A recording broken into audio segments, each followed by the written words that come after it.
Nurgul Sevi, Republic of Sakarya, Kirill Ertuğrul, Republic of Buryatia. The weight category of 92 kilos, the final bout for the bronze medal.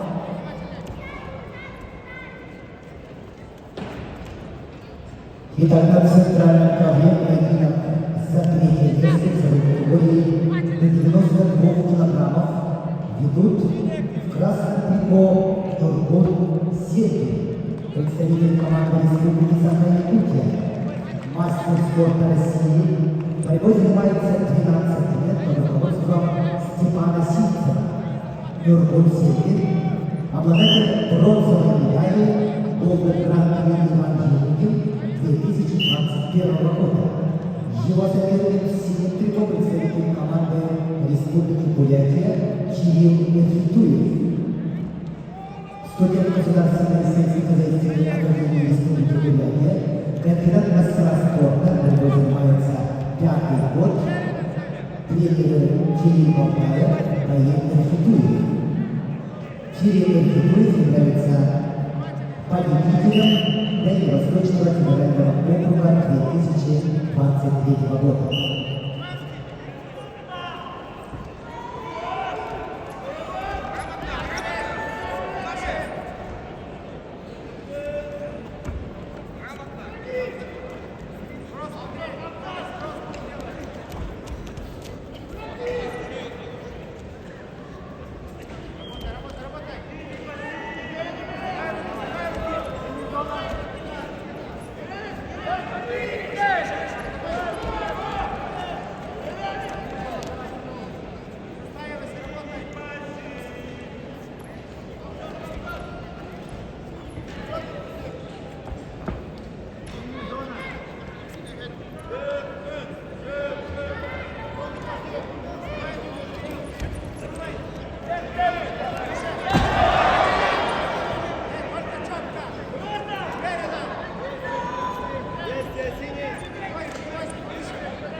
Третье место в весовой категории до 92 килограммов ведут в красном трико Нургул Сергей, представитель команды Республики Саха-Якутия. Его соперник в синем трико представитель команды Республики Бурятия Кирилл Ерфитуев.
Вкладайте